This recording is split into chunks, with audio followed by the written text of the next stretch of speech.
Louise Lancaster had never imagined her stepfather would trade her away like livestock. But there she stood in the dusty yard of a Wyoming trading post, listening to him haggle over her worth against a chestnut mare and a hand-tooled saddle.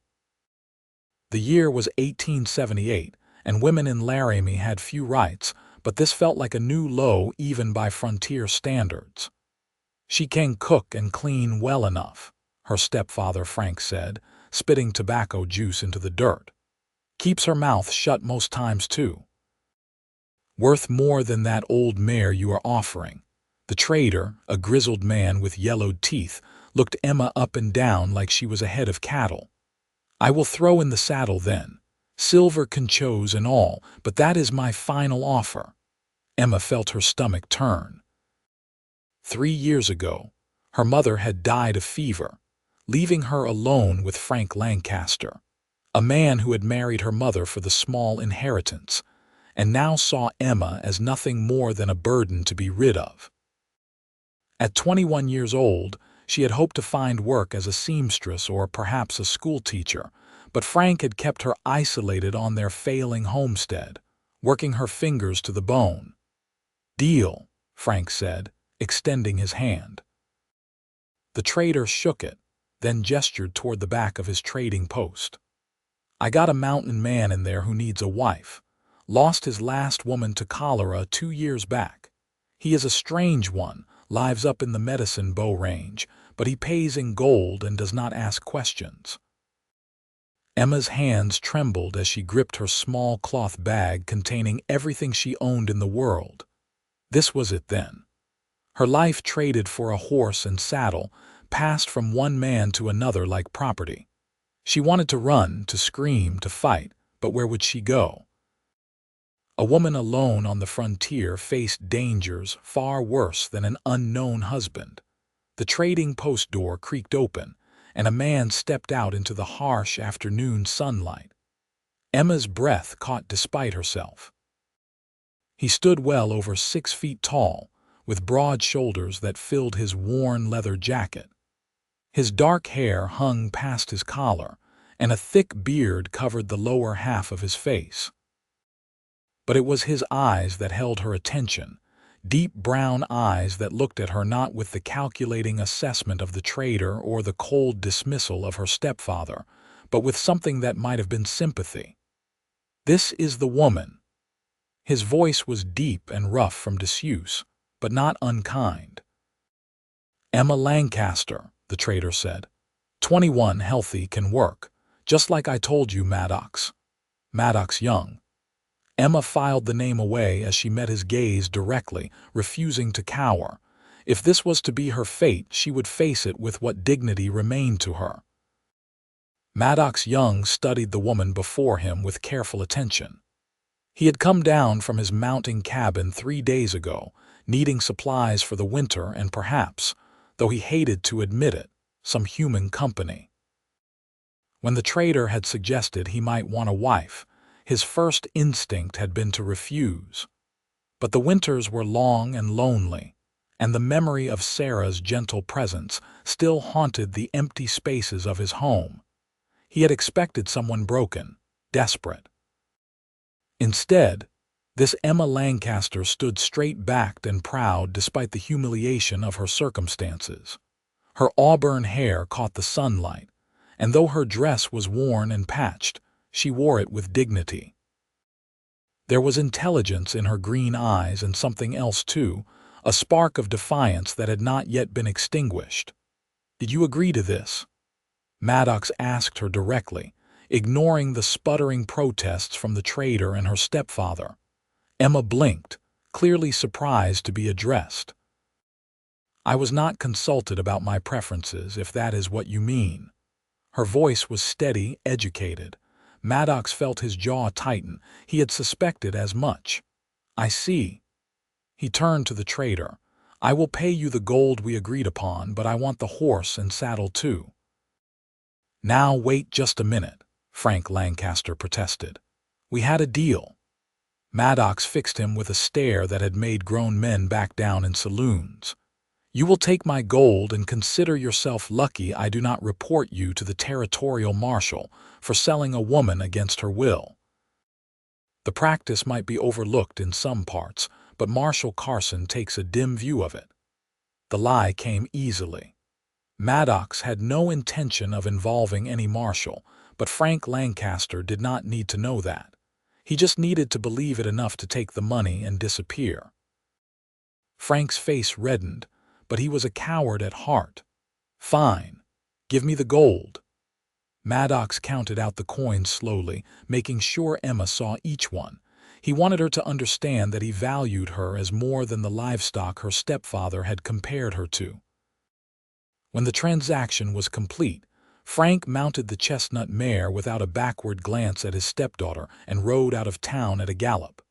The trader pocketed his share and retreated into his post, leaving Maddox and Emma alone in the yard. An awkward silence stretched between them. "I have a wagon and team at the livery," Maddox finally said. "We should get supplies loaded before we head up the mountain. It is a 2-day journey to my cabin." "And what exactly do you expect of me, Mr. Young?" Emma asked, her voice still steady but her hands gripping her bag tighter. Maddox met her eyes. "I expect you to help me survive the winter. I will teach you what you need to know about mountain living. In return, you will have a roof over your head, food, and safety. Come spring, if you want to leave, I will bring you back to town with enough money to start over wherever you choose." Emma's eyes widened. "You would let me leave?" "I do not hold with slavery, Miss Lancaster. What your stepfather did was wrong. I will not compound it by forcing you into anything." He paused, then added quietly, "I lost my wife 2 years ago. I thought maybe having someone around would ease the loneliness, but not at the cost of someone's freedom." For the first time since Frank had announced his intentions that morning, Emma felt tears prick at her eyes. She blinked them back fiercely. "That is more kindness than I expected, Mr. Young. Thank you. Call me Maddox. If we are going to spend the winter together, we might as well dispense with formalities." He picked up the saddle that had been part of her purchase price and slung it over his shoulder. "Come on. Let us get you some proper winter clothes before we head out. Those thin dresses will not do in the high country." Emma followed him down Laramie's Main Street, acutely aware of the curious stares from townspeople. News of her sale would spread quickly, another piece of gossip for the frontier town to chew over. She lifted her chin higher and kept pace with Maddox's long strides. The general store was dim and cluttered, smelling of leather and tobacco and coffee beans. The proprietor, a thin woman with sharp eyes, looked between them with barely concealed curiosity. "Need to outfit the lady for mountain winter," Maddox said, getting straight to business. For the next hour, Emma found herself the recipient of more consideration than she had experienced in years. Maddox asked her opinion on everything, from the weight of wool for skirts to the comfort of various boots. He insisted she get 2 complete sets of warm clothing, a proper winter coat lined with fur, sturdy leather gloves, and a hat that would protect her from snow and sun alike. "This is too much," Emma protested when she saw the pile growing on the counter. "I cannot possibly repay you." "Not asking for repayment," Maddox said. He added thick wool socks and a warm nightgown to the pile. "I need you healthy and warm. The mountain does not forgive poor preparation." When they finally left the store, Emma's small cloth bag had been replaced with a proper traveling trunk containing more possessions than she had owned in her entire life. Maddox loaded it into the wagon with the same care he gave his other supplies, securing everything against the rough journey ahead. They spent that night at a modest boarding house on the edge of town. Maddox paid for 2 separate rooms without hesitation, another gesture that made Emma's throat tight with unexpected emotion. She lay awake in the narrow bed, staring at the ceiling and wondering what she had gotten herself into. Maddox Young was not what she had expected. The trader had made him sound like a hermit, someone barely civilized. But though his clothes were rough and his manner gruff, he had shown her more respect in a few hours than her stepfather had in 3 years. Still, he was essentially a stranger, and she was traveling into remote wilderness with him, entirely dependent on his goodwill. Sleep came fitfully, broken by dreams of mountain peaks and winter storms. They departed before dawn, the wagon loaded heavy with supplies. Maddox drove the team with easy competence, guiding them onto a rutted trail that led northwest from Laramie into the foothills of the Medicine Bow Mountains. Emma sat beside him on the bench seat, watching the landscape change as they climbed higher. "Tell me about yourself," Maddox said after they had been traveling for several hours in silence. "Your stepfather said you could read and write. Where did you learn?" "My mother taught me," Emma replied. "She came from an educated family back east. She married my father against her parents' wishes, and when he died during the war, she had nowhere to go. Frank Lancaster seemed like salvation at the time." She paused, then added bitterly, "We were wrong." Maddox nodded, his eyes on the trail ahead. "My Sarah was educated too. Came from Boston originally. She loved these mountains, though. Said they made her feel free in a way city life never did." "How did you meet her?" Emma asked, curious about the woman who had won this mountain man's heart. A small smile crossed Maddox's bearded face. "She was traveling with a wagon train heading to Oregon. They stopped in Laramie to resupply, and I was in town selling furs. She was arguing with the wagon master about books, of all things. He wanted her to leave them behind to save weight, and she was insisting that civilization required literature." He shook his head at the memory. "I offered to carry her books up to my cabin if she wanted to stay. To my surprise, she said yes." "She sounds remarkable," Emma said softly. "She was." Maddox's voice carried the weight of loss. "Cholera took her fast. 1 week she was fine, the next she was gone. I buried her on a ridge overlooking the valley. She always loved that spot." They fell into silence again, but it was more comfortable now, the silence of two people who understood loss. Emma found herself relaxing slightly, though she remained aware of every bump in the road and every shadow in the surrounding forest. They stopped at midday to rest the horses and eat cold biscuits with dried meat. Maddox moved with efficient economy, clearly at home in the wilderness. He showed Emma how to read the trail for signs of weather changes and pointed out landmarks they would pass. "The cabin is in a valley about 7,000 feet up," he explained, "protected from the worst winds by the surrounding peaks. There is a good stream for water, and the hunting is decent. I have chickens for eggs and a milk cow. We will not starve." "What do you do up there?" Emma asked. "Besides survive, I mean." "I trap in winter, mostly beaver and fox.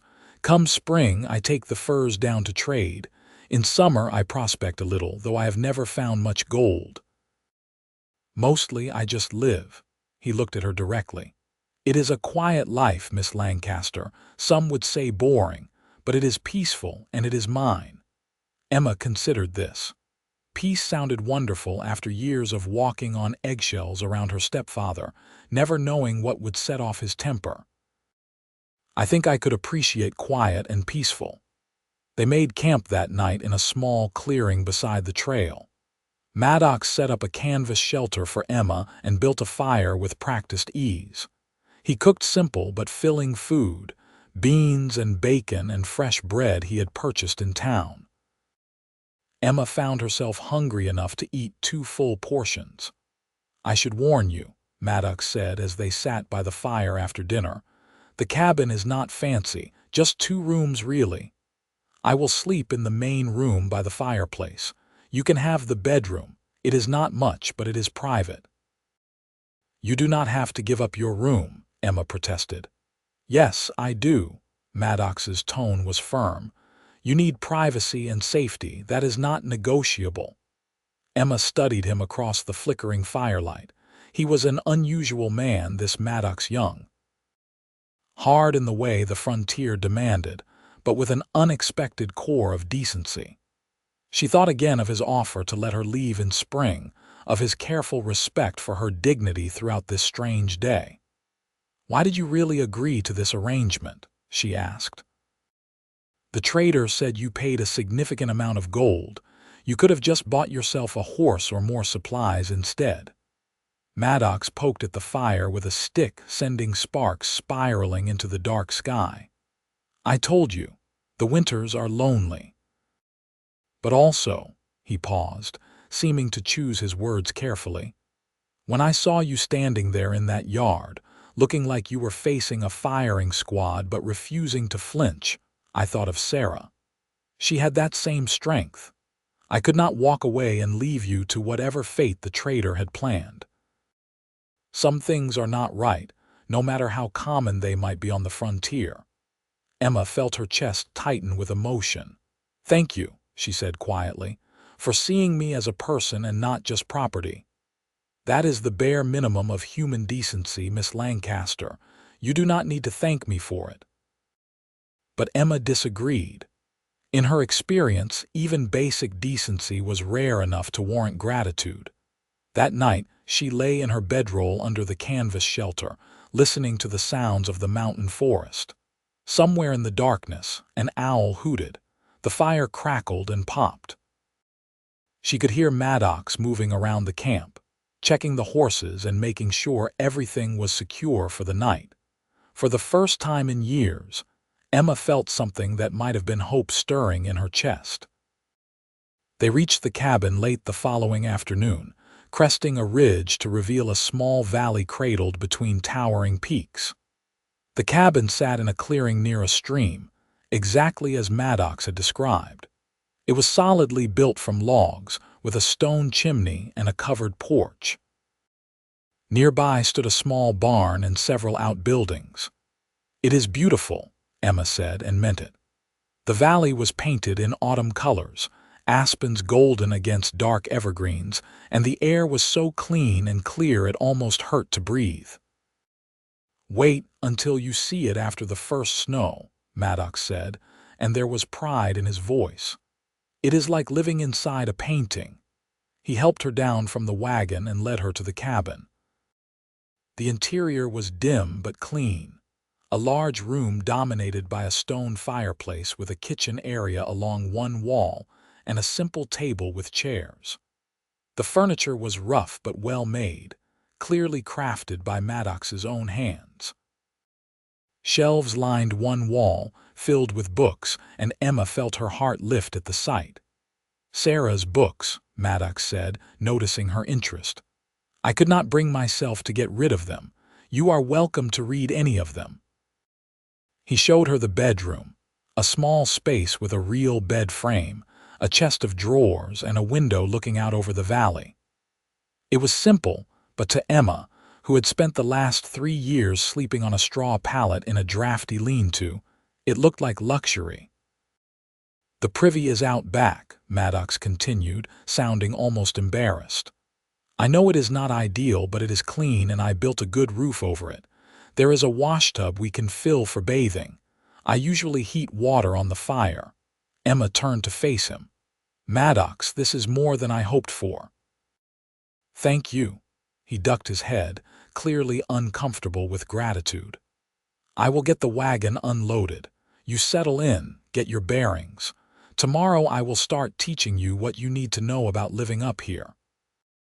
Over the following weeks, Emma discovered that life on the mountain was demanding, but satisfying in ways she had never experienced.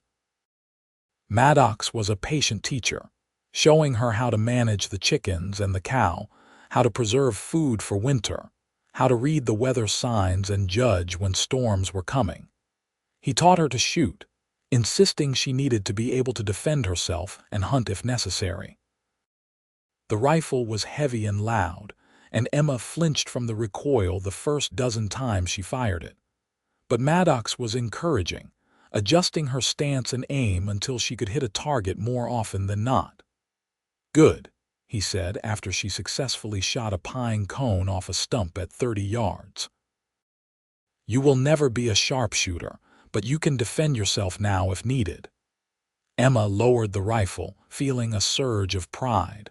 Her stepfather had never taught her anything useful, preferring to keep her ignorant and dependent. But Maddox seemed determined to ensure she could survive on her own if necessary. They fell into a comfortable routine. Emma cooked and managed the household while Maddox handled the heavier outdoor work, checking his trap lines and chopping wood for winter. But it was not a rigid division of labor.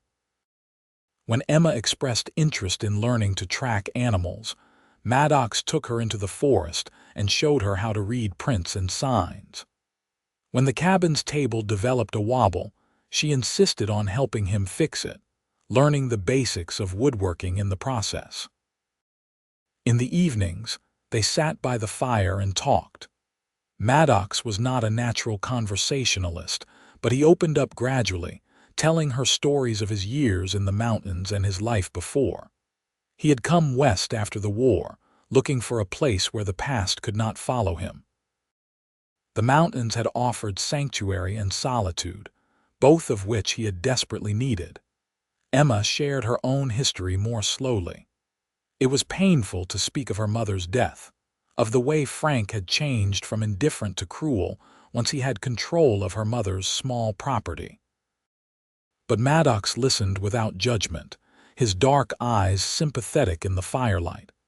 "He had no right to treat you that way," Maddox said after she finished telling him about Frank's increasingly erratic behavior. "No right to sell you either, no matter what the law might overlook." "The law sees women as property in many ways," Emma said bitterly. "My mother warned me about that. She said education was my only hope for independence, but even that has limits." "Maybe so. But up here, the law is whatever we make it. And I say you are your own person, free to make your own choices." Emma felt tears prick her eyes at his words. She blinked them away quickly, not wanting to appear weak, but Maddox had already seen. "It is all right to cry," he said gently. "You have been through something terrible. Tears do not make you weak." That simple permission broke something loose inside Emma. She found herself crying in earnest, great gasping sobs that she had held back for years. Maddox moved closer on the bench they shared and tentatively put his arm around her shoulders, offering comfort without demands. Emma leaned into his solid warmth and let herself grieve for everything she had lost: her mother, her childhood, her dignity. When the storm finally passed, she felt emptied out but somehow lighter. "I am sorry," she said, pulling back and wiping her face with her sleeve. "Do not be." Maddox handed her a clean handkerchief. "You are safe here, Emma, I promise you that." Looking into his honest brown eyes, Emma believed him. The first snow came in mid-October, just as Maddox had predicted. Emma woke to find the valley transformed into a wonderland of white, everything muffled and clean and new. She stood at the window in her nightgown, watching the flakes drift down, and felt something very close to happiness. "Beautiful, is it not?" Maddox's voice came from behind her, and she turned to find him standing in the doorway with a cup of coffee.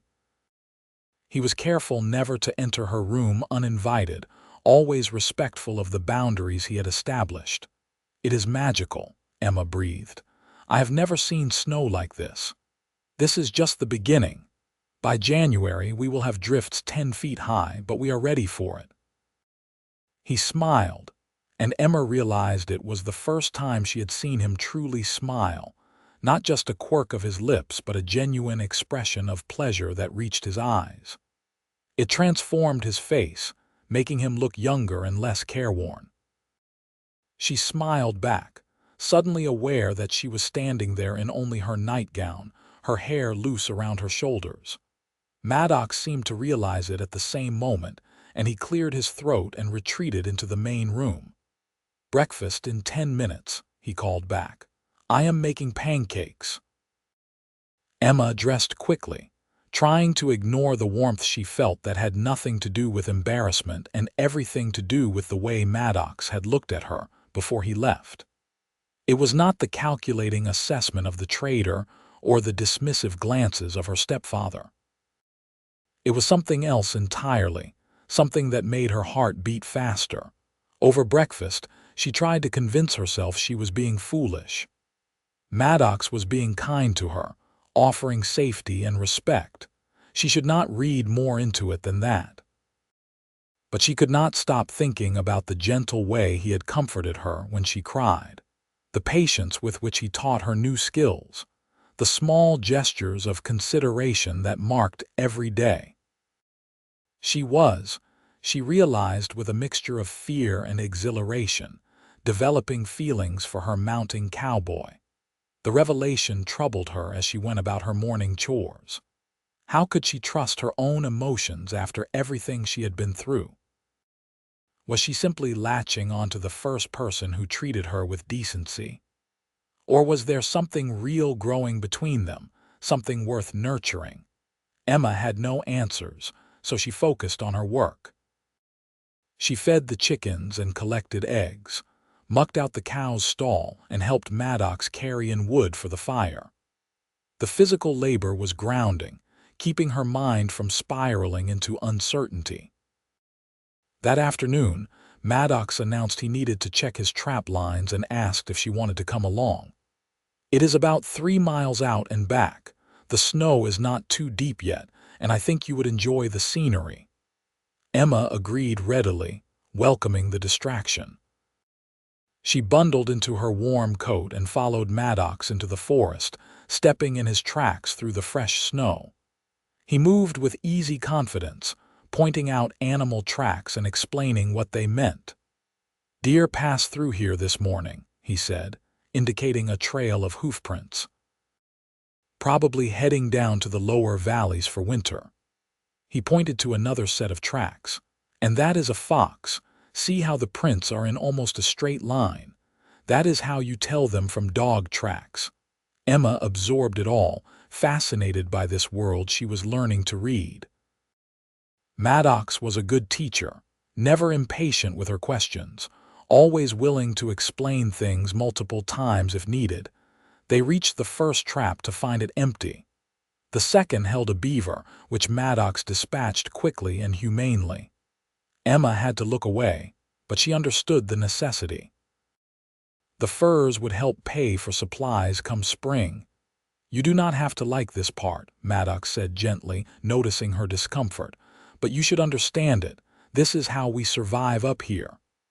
"I know," Emma said. "It is just different from what I am used to." "City living is different," Maddox agreed. He reset the trap with practiced efficiency. "But the principles are the same. We all do what we must to survive." On the way back to the cabin, Emma slipped on an icy patch and would have fallen if Maddox had not caught her.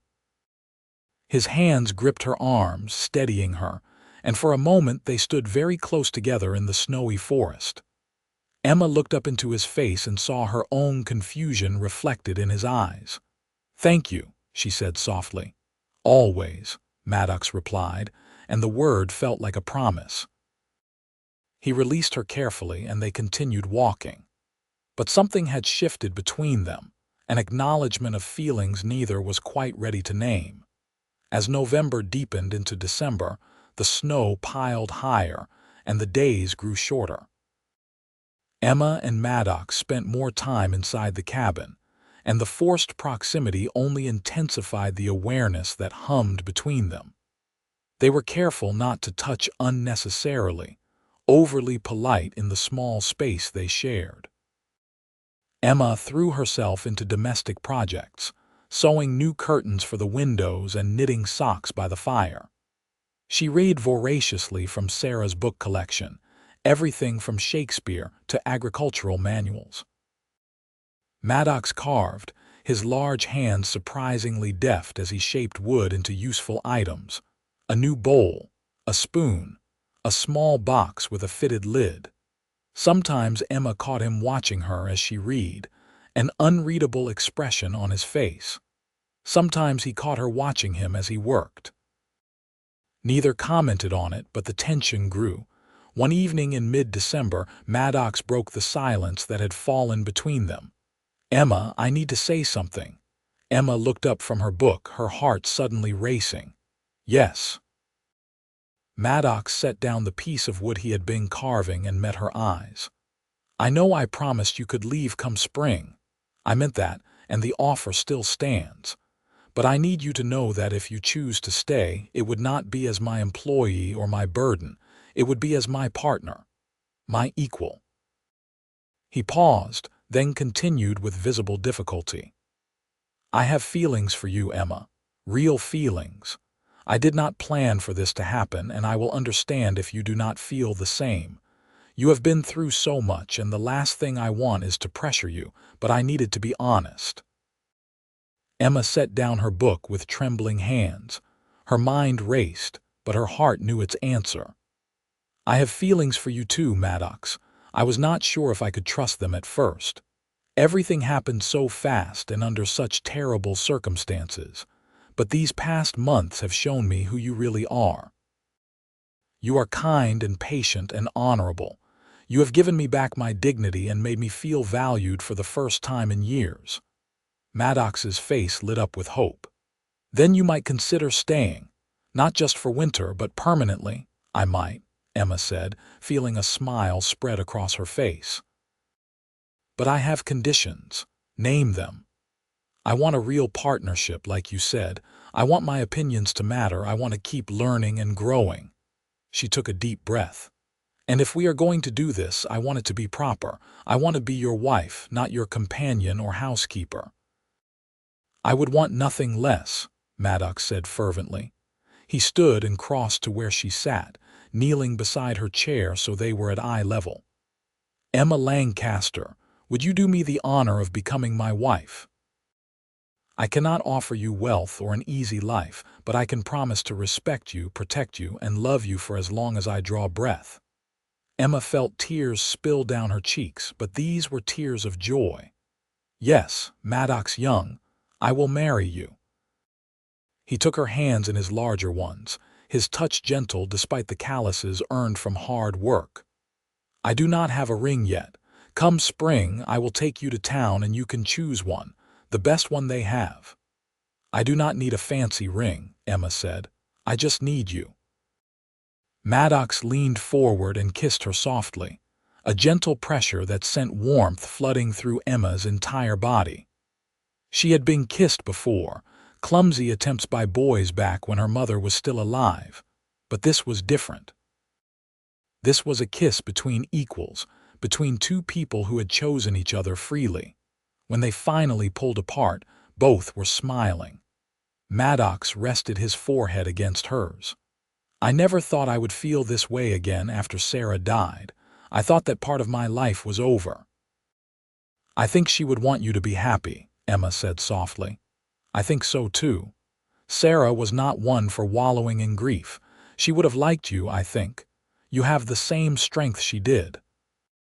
They spent the rest of the evening planning their future, talking about everything from what crops to plant come spring to how many children they might want. It was all hypothetical, dreams spoken into being by firelight, but it felt real and possible in a way nothing had for Emma in years. That night, Maddox kissed her goodnight at her bedroom door, still respectful of the boundaries he had set. "We will do this right," he said. "We will wait until we are properly married." Emma appreciated his integrity, even as part of her wished he would be less honorable. But she understood his reasoning. He wanted to give her every reason to trust him, to prove that his intentions were pure. The problem was that they were snowed in for the winter, with no way to get to town and no preacher to perform a marriage ceremony. The earliest they could be properly wed would be spring, months away. "I suppose we will have a long engagement," Emma said with a rueful smile. "I suppose we will." Maddox kissed her once more, lingering this time. "But it will give us time to be sure this is what we both want." Emma already knew it was what she wanted, but she appreciated his caution. They both carried wounds from their pasts that needed time to heal. The next morning, Emma woke to find Maddox already up and working at the table. He looked up when she emerged from the bedroom, his face breaking into a smile that made her heart flutter. "Good morning," he said warmly. "I was thinking about what you said last night about wanting a ring. I do not have gold to make one, but I have this." He held up a small object. "It is a piece of antler from an elk I took last fall. I thought I might carve it into a ring for you. It would not be traditional, but it would be made by my hands, just for you." Emma crossed to the table and examined the piece of antler. It was creamy white with a smooth texture. "I would love that," she said sincerely. "It would be far more meaningful than anything store-bought." Maddox beamed at her approval and immediately set to work. Over the following days, Emma watched as the piece of antler was slowly transformed under his skilled hands. He carved it carefully, taking his time to get the size exactly right. He smoothed it with sandpaper until it gleamed, then inlaid a delicate pattern of tiny wooden flowers around the band. When he finally presented it to her on Christmas Eve, Emma gasped at its beauty. The ring was simple but elegant, clearly made with love and care. "It is perfect," she breathed as he slipped it onto her finger. "It fit exactly right." "Now you are officially promised to me," Maddox said, kissing her hand. "Or at least as official as we can make it until we find a preacher." Christmas Day was quiet but joyful. They exchanged small gifts. Emma gave Maddox a scarf she had knitted in secret, and he gave her a beautiful wooden box he had carved, perfect for storing treasures. They cooked a special meal with the last of the fresh vegetables from the root cellar and a goose Maddox had shot the week before. As they sat by the fire that evening, Emma felt contentment settle over her like a warm blanket. Just months ago, she had been standing in that dusty yard in Laramie, believing her life was over. Now she was engaged to a good man, living in a beautiful place, and looking forward to a future full of possibility. "What are you thinking about?" Maddox asked, his arm around her shoulders as they sat together on the bench. "How much things have changed," Emma said. "How lucky I am." "I am the lucky one," Maddox countered. "You could have hated me for participating in that awful transaction. You could have run away at the first opportunity. Instead, you gave me a chance, gave us a chance." Emma turned in his arms to face him. "You gave me back my dignity when I had nothing left. You treated me like a person worth respecting. How could I not fall in love with you?" It was the first time either of them had used the word love, and it hung in the air between them, weighty and wonderful. "I love you too," Maddox said, his voice rough with emotion. "I love your strength and your intelligence and your kindness. I love how you tackle every new challenge without fear. I love waking up knowing you are here, that I get to spend each day with you." They kissed then, deeper and more passionate than before, months of denied attraction and growing affection pouring into the embrace. When they finally broke apart, both were breathing hard. "Spring cannot come soon enough," Maddox muttered, and Emma laughed despite the desire coursing through her own veins. "We will survive the wait," she said, though part of her wondered if that was true. The deep winter months of January and February were the hardest. Not because of the cold or the snow, though both were formidable, but because of the constant proximity to someone she loved but could not fully be with. Emma and Maddox existed in a state of perpetual tension, stolen kisses and careful boundaries, desire held in check by mutual respect and Maddox's stubborn insistence on propriety. They found ways to cope. Long conversations that lasted late into the night, learning everything about each other. Shared projects that kept their hands busy if not their minds. Emma taught Maddox some of the poetry her mother had loved, and he taught her to play simple tunes on a harmonica he had owned for years. They also talked seriously about their future together, planning not just dreams but practical details. Maddox wanted to expand the cabin, adding another room for children when they came. Emma wanted to start a garden in the spring, growing vegetables and herbs. They discussed money and division of labor and how they would handle disagreements. "I will not be like your stepfather," Maddox said seriously during one of these conversations. "I will never raise my hand to you, Emma. And I want you to promise me that if I ever do something that frightens you or makes you uncomfortable, you will tell me immediately." "I promise," Emma said. "But I trust you, Maddox. I have seen your character these past months. You are nothing like Frank." "Good, because I need you to trust me." A marriage cannot work without trust and honest communication. Emma appreciated his mature approach to their relationship. He did not rely on flowery words or grand gestures, though he was capable of both when the mood struck. Instead, he built their future on a foundation of mutual respect and practical affection, the kind that would last through hard times as well as good. In late February, the weather began to shift subtly, the sunlight lasting a few minutes longer each day, the air losing its razor edge. Maddox started making plans for their trip to town come spring. "We will need to wait until the pass is clear," he said, studying the sky one morning. "Probably late April or early May, but as soon as we can travel safely, we will go down to Laramie. We can get married properly, stock up on supplies, and file the necessary paperwork." "What paperwork?" Emma asked. "For the land. I have been homesteading this valley for 6 years now. I can file for full ownership this year, but I want your name on the deed too. This will be our land, not just mine." Emma felt tears prick her eyes at this further evidence of his commitment to equality in their marriage. "You do not have to do that." "Yes, I do. What happens if something happens to me?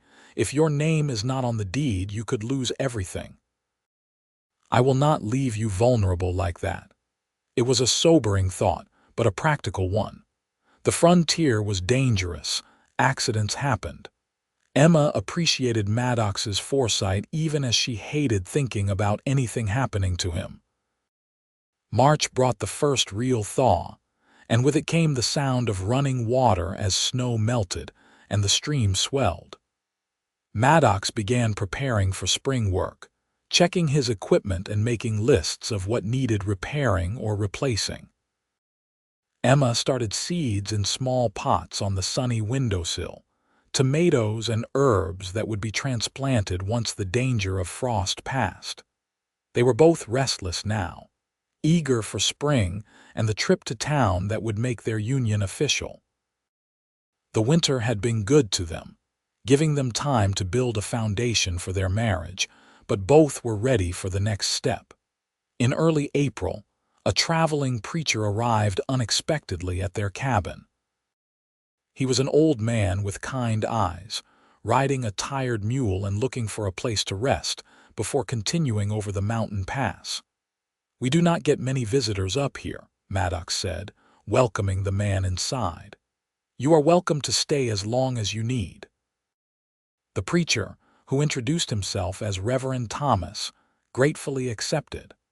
Over dinner, he told them he traveled a circuit through the mountain communities, bringing religious services to people who lived too far from towns to attend church regularly. "I perform marriages too," he said. "Baptisms, funerals, whatever folks need." Emma and Maddox exchanged glances. "We are engaged," Emma said hesitantly. "We were planning to travel to Laramie to be married once the pass is clear." Reverend Thomas smiled. "I could save you the trip if you like. I am legally authorized to perform marriages in Wyoming territory. If you have 2 witnesses, we could take care of it right here." Maddox looked at Emma, question clear in his eyes. She nodded eagerly. They had waited long enough. "The problem is witnesses," Maddox said. Our nearest neighbors are 10 miles away, and I do not know if we can get to them with the snow still so deep." "Actually," Reverend Thomas said, pulling a small book from his saddlebag, "according to territorial law, witnesses are preferred but not strictly required in remote areas, as long as the marriage is recorded properly. I can provide the paperwork, and you can file it when you next visit town." It seemed too good to be true, but the Reverend showed them the relevant passages in his law book. It was possible. They could be married right here, right now, without waiting any longer. "What do you think?" Maddox asked Emma quietly. "I do not want you to feel rushed." "I think we have waited long enough," Emma replied firmly. "Let us do this." The wedding took place the next morning in front of the cabin, with the morning sun painting the snowy peaks gold and pink. Emma wore her best dress, a deep blue wool that Maddox had bought her in Laramie. She had woven wildflowers, early bloomers that pushed through the melting snow, into her hair. Maddox wore clean trousers and a shirt Emma had never seen before, clearly saved for special occasions. He had trimmed his beard and tied his hair back, looking more polished than she had ever seen him. Reverend Thomas read from his well-worn Bible, speaking about love and commitment and partnership. When he asked if they took each other as husband and wife, both answered with firm voices, no hesitation or doubt. "Then by the authority vested in me by Wyoming territory and by God above, I pronounce you husband and wife. You may kiss your bride, young man." Maddox pulled Emma into his arms and kissed her thoroughly, not caring that the Reverend was watching. When they finally broke apart, both were grinning like fools. "Well then," Reverend Thomas said with a chuckle, "that is settled.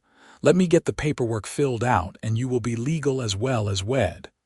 They signed the marriage certificate with hands that trembled slightly, making it official. Reverend Thomas promised to file a copy with the Territorial Records Office when he reached Laramie in a few weeks. That night, Maddox carried Emma over the threshold of the bedroom that was now rightfully theirs to share. He set her down gently, his hands shaking slightly with nerves or desire or both. "I love you, Emma Young," he said, his voice rough with emotion. "I love you too, Maddox," Emma replied. "My husband." The word sounded strange and wonderful on her tongue. She was a wife now, but not the kind of wife her stepfather had tried to sell her as.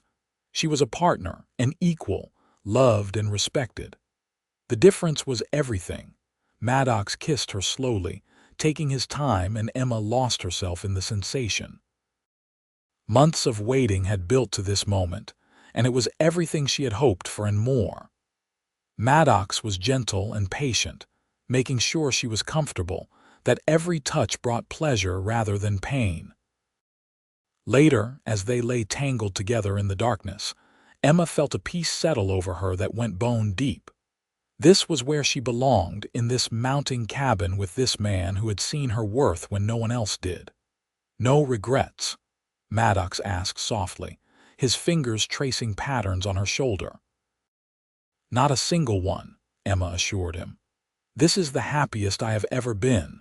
Good, because I plan to spend the rest of my life making sure you stay that way." It was a promise he kept. As spring unfurled into summer and summer ripened into fall, their partnership deepened and grew. They worked side by side, expanding the garden and making improvements to the cabin.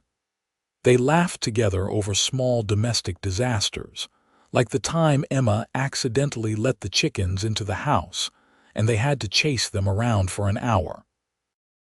They faced challenges together, like when a late frost threatened the garden and they spent all night covering plants and lighting smudge pots. In August, they finally made the trip to Laramie to file their homestead claim and officially record their marriage. Emma was nervous about returning to the town where she had been sold like property, but she held her head high as they walked down the main street, Maddox's hand warm and steady in hers. They ran into the trader at the general store. He looked at Emma with surprise, clearly not having expected to see her again. "Mrs. Young," he said, tipping his hat with obvious discomfort. "That is correct," Emma said coolly. "Mr. Young and I are here to file our land claim." The trader's eyes went to the wedding ring on her finger, still the carved antler band Maddox had made. "I see. Well, congratulations, I suppose." After he left, Maddox squeezed her hand. "You handled that well." "I am not that frightened girl anymore," Emma said. "You helped me find my strength again." "You always had strength. I just gave you a safe space to remember it." They completed their business in town and purchased supplies, including a milk cow for breeding and some chickens to expand their flock. They also bought glass for the windows and nice fabric for new curtains, small luxuries that would make the cabin more comfortable. Before leaving Laramie, Maddox took Emma to the jewelry shop. "You deserve a proper ring," he insisted. "Something that will last." The jeweler showed them his selection, but Emma kept coming back to a simple gold band with a small diamond. "It is not the fanciest," she said, "but it reminds me of the ring you made me. Simple and honest." "Then that is the one," Maddox said, purchasing it immediately. But when the jeweler offered to take the antler ring in trade, Emma refused. "No, that ring means more to me than any diamond. I will wear both." And she did, the antler ring on her right hand and the gold one on her left, reminders of both where she had come from and where she was going. Their first year of marriage was hard work, but filled with joy. Emma threw herself into making the cabin a true home, sewing curtains and braiding rugs, and tending her garden with fierce dedication. She learned to preserve food for winter, filling the root cellar with jars of vegetables and fruits she gathered from the wild. Maddox proved to be everything Emma had hoped for in a husband. He was patient and kind, but also willing to listen when she disagreed with him. They had their share of arguments, any couple did, but they talked through them honestly and always resolved things before going to bed angry. In November, Emma realized she was pregnant. She waited to be sure before telling Maddox, but when she finally shared the news, his joy was uncontained. He picked her up and spun her around, whooping with delight. "We are going to be parents," he said, setting her down carefully as if she might break. "I can hardly believe it." "Believe it," Emma said, laughing. "We have about 7 months to prepare." Maddox became even more attentive during her pregnancy, if that was possible. He insisted she rest more, took on extra chores, and worried constantly about her health. Emma found it endearing even when it was a bit overwhelming. "I am pregnant, not ill," she reminded him when he tried to prevent her from lifting a basket of laundry. "Women have been doing this since the beginning of time."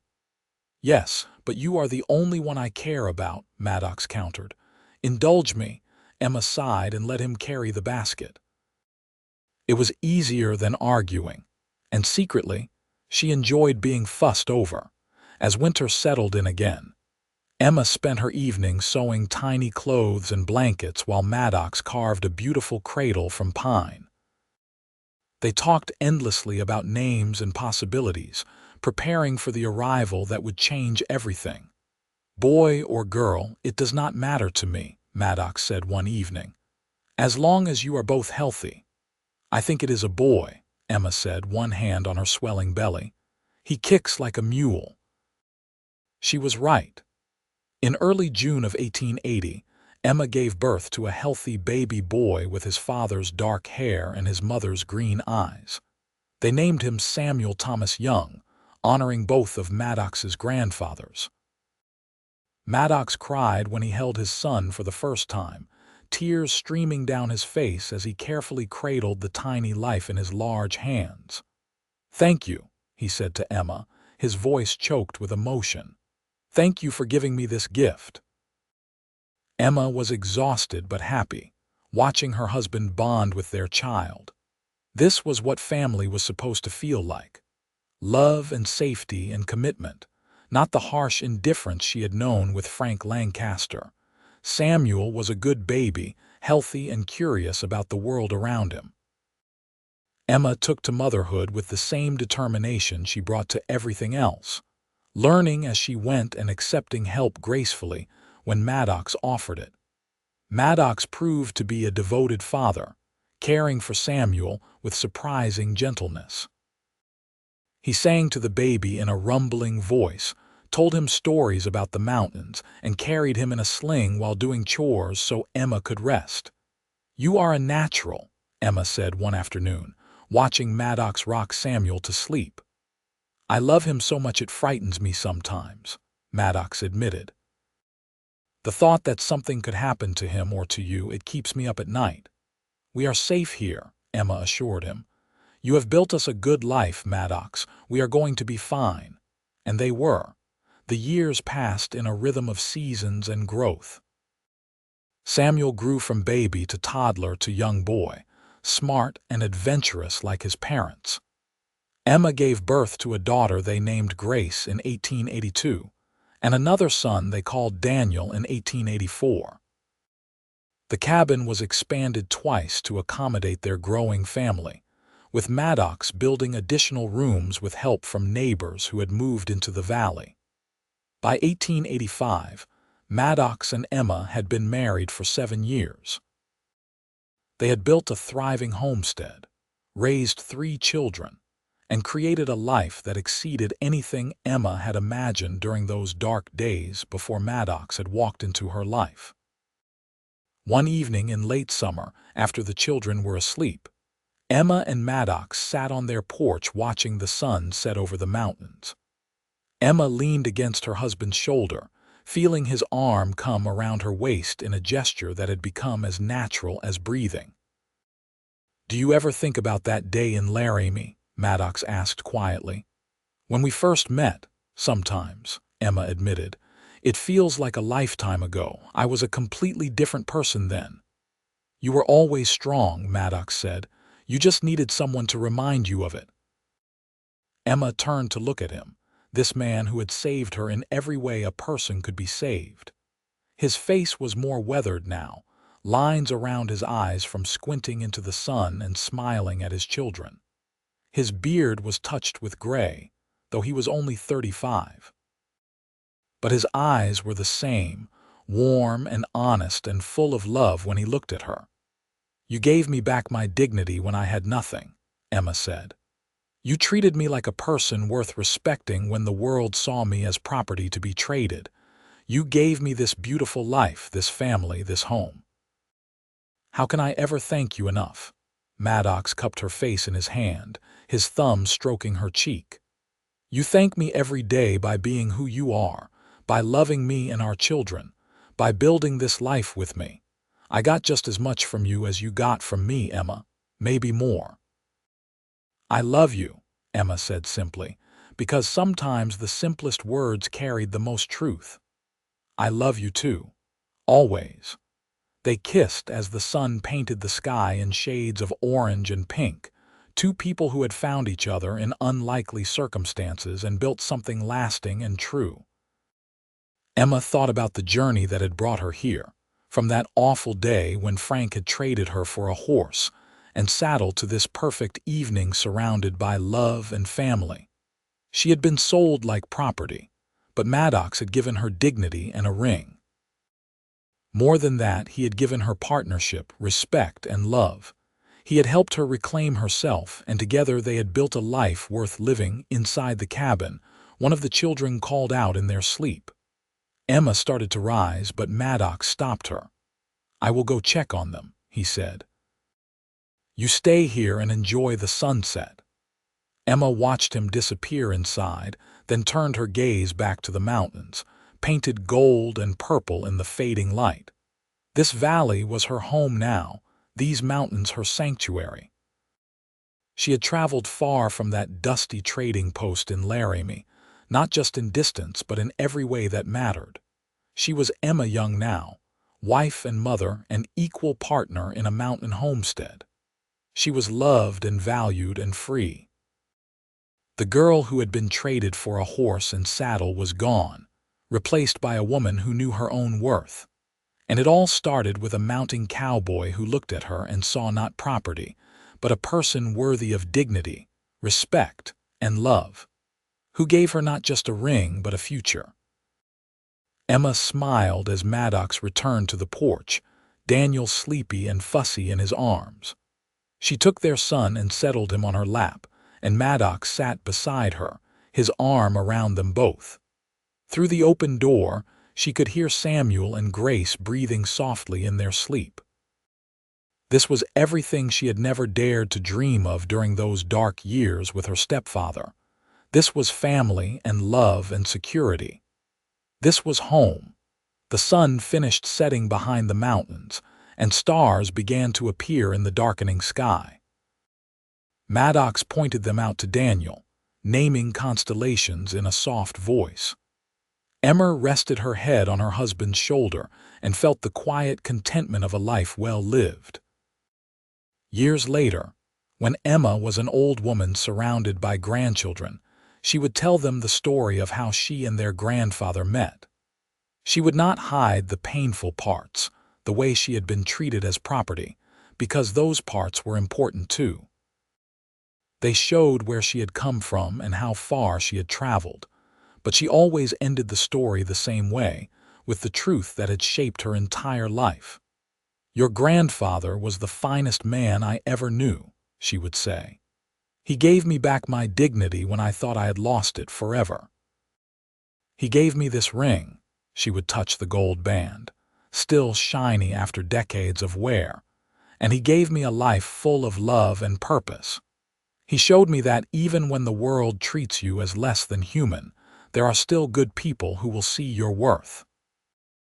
And she would look at the carved antler ring she still wore on her right hand, now yellowed with age but still beautiful, and remember that day in the snow when Maddox had slipped it onto her finger and promised to love her forever. He had kept that promise until the day he died at age 72, holding her hand and surrounded by children and grandchildren.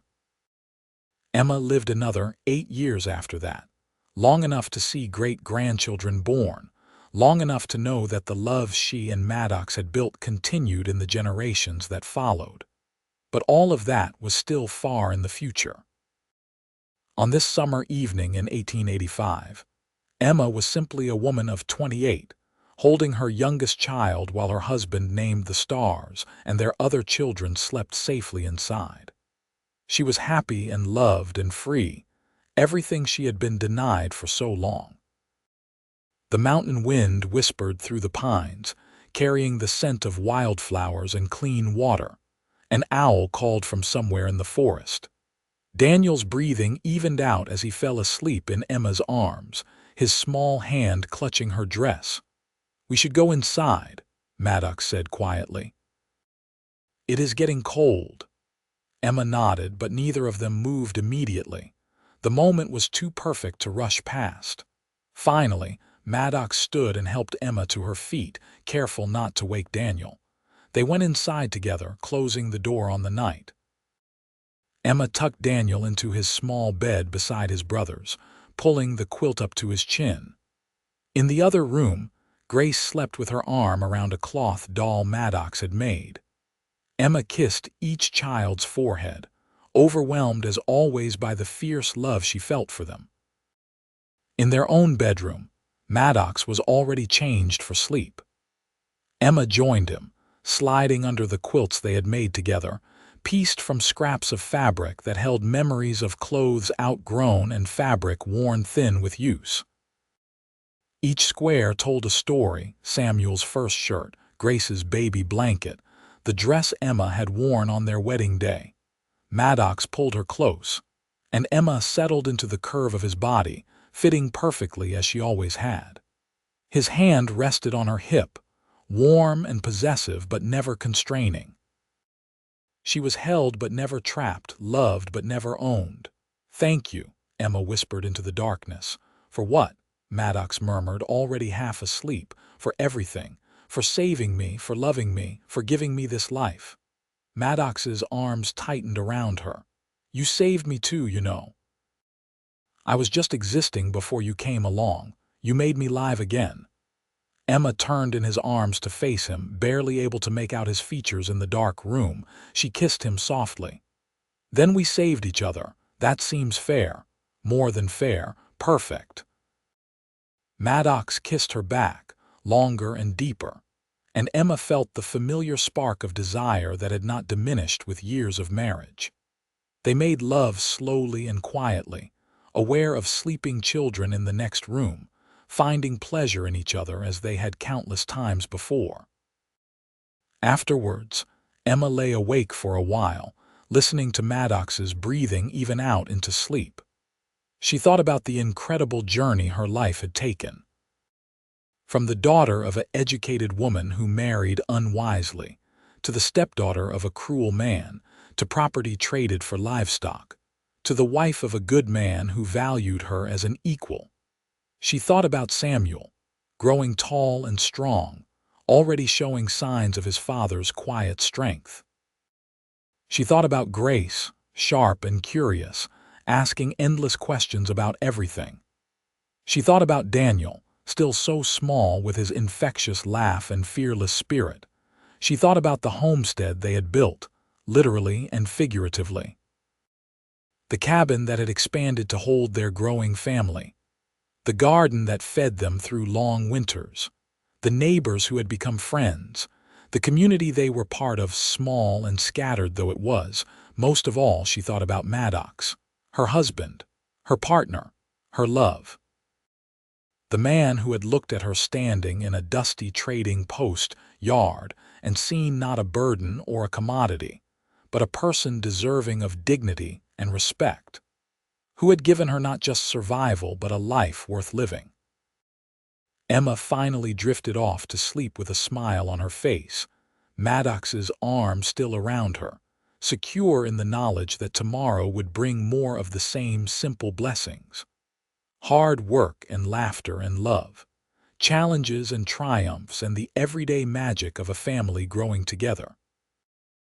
Outside, the mountains stood eternal and unchanging, keeping watch over the valley where Emma and Maddox Young had built their life. The same mountains that would stand for generations, long after their story had passed into family legend. But for now, in this moment, they were simply a couple deeply in love, sleeping peacefully in the home they had made together. And that was more than enough. It was everything. The end came for Emma many decades later in the same cabin where she had lived most of her adult life. She was 93 years old, surrounded by 3 generations of descendants. Samuel, now an old man himself, held her hand as she drifted between sleep and waking. Grace and Daniel, also elderly, sat nearby. "Tell us about grandfather again," one of the great-grandchildren asked, a girl of perhaps 10 with Emma's green eyes and Maddox's dark hair. Emma smiled, her voice thin but clear. "He was the finest man I ever knew. He gave me everything that mattered. Dignity, respect, love, and a life I could be proud of." She touched the 2 rings she still wore, gold and antler, symbols of everything she and Maddox had built together. "He must have loved you very much," the girl said. "He did. And I loved him. We had 43 years together, and I would not trade a single day of it." Emma's eyes drifted closed. "He is waiting for me, you know. I can feel him." Samuel squeezed her hand gently. "Then go to him, Mother. We will be all right." Emma took one more breath, seeing in her mind's eye not the old woman she had become, but the young woman she had been, standing beside a mountain stream with Maddox, both of them laughing at some shared joke. In her memory, the sun was always shining, the water always sparkling, and Maddox was always there, strong and loving and true. She let go peacefully, slipping away as easily as falling asleep. Her last thought was of Maddox's voice calling her name, and then she was with him again, young and whole and together for eternity. They buried her next to Maddox on the ridge overlooking the valley, the spot where Sarah rested too. 3 people who had found love and loss and meaning in the wild mountains of Wyoming. The funeral was attended by over 100 people, descendants and friends and neighbors, all of whom had been touched by Emma and Maddox's legacy. Samuel stood at the graveside, now the patriarch of the Young family, and told the assembled crowd about his parents, about how they met under the worst circumstances but built the best life, about how his father had seen past society's cruel treatment of his mother to recognize her true worth, about how his mother had been strong enough to trust again, to love again, to believe in the possibility of happiness. "My father bought my mother's freedom with gold," Samuel said, "but he gave her something far more valuable. He gave her dignity and respect. He gave her partnership and love. He gave her the space to be fully herself. And in return, she gave him a family and a home filled with love. They gave each other everything that matters." The wind whispered through the pines as it had for decades, carrying the scent of wildflowers and clean mountain air. Below, in the valley, the homestead still stood, now occupied by Samuel's family, but still recognizably the place Maddox and Emma had built together. Years would pass, and generations would come and go, but the story of the mounting cowboy and the woman he rescued would remain. It would be told to children and grandchildren, a reminder that even in the darkest times, goodness exists, that dignity and love can triumph over cruelty and injustice, that 2 people who choose each other freely can build something that lasts beyond their own lifetimes. And somewhere in whatever comes after, Emma and Maddox Young were together again, eternally young and in love, their story complete and their legacy secure. They had lived well and loved deeply, and in the end, that was the only thing that truly mattered.